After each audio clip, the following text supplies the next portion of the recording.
So, you've been turned into a vampire. Okay, not my ideal. I want to get turned into a werebear. Um, you've been turned into a vampire, but it's not the traditional vampire. You're not going to be have to worry about garlic and sunlight. You can stride around in public under the sun if you want. Though I avoid that myself. I live the life of a mushroom, and I'm quite happy with that. Um, but you still have some kryptonite, and your kryptonite is the object physically closest to you on your right. So, I want you to look out. Ignore your computer. I'm assuming there's a mouse there. I'm assuming the mouse is not going to be your kryptonite. But I want you to reach out and pick up the object that is the closest to you on your right, and that is going to be your kryptonite. And my kryptonite is this. It's a knife. Now I gotta tell you, this is this is dangerous to your average person too. I make the assumption that something about, a well, we're going to be just say metal piercing your body. We're going to make this more of a traditional, you know, classic fairy tale thing. So essentially, metal being shoved into my body would cause me to like in a, die because you're a vampire, you're already dead. But so that would be my kryptonite. Kind of like the way iron, cold iron can affect the Fae. I am vulnerable to steel being thrust into my form. Uh, that's going to put me at a severe disadvantage because there's a lot of steel out there.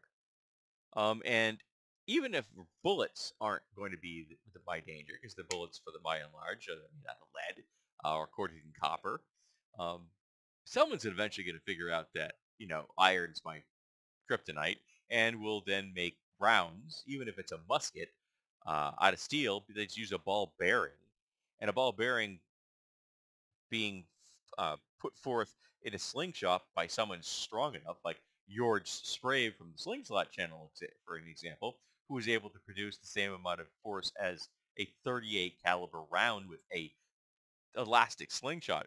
He's doing a method like this. It's not real great for aiming, but boy, does that guy get power. But there's also the classic sling, the David and Goliath sling, and you can get incredible amounts of energy, just joules equal to firearms quite easily if you know what you're doing. So I'm not going to be a safe dude when it comes to vampires. My best bet is going to be living a low level life and using all my vampire abilities that I do have to make a bunch of money and get a lot of protection and get some good quality body armor because at least that'll help. But yeah, I'm not. I'm quite vulnerable. Knives, which which is very ironic since I love knives. I mean, I literally have a knife sitting. I have more knives than I can count within physical reach of me. I have so many knives. I've got a really nice one here. I've got this is a Les George, L-E-S, and last name George, spelled like the first name. Les George, guy's very darn talented. He makes great quality knives. I am very happy to have one of his great quality knives in my possession. Um, that particular knife falls on the market. It's like 550 bucks. Um, so yeah.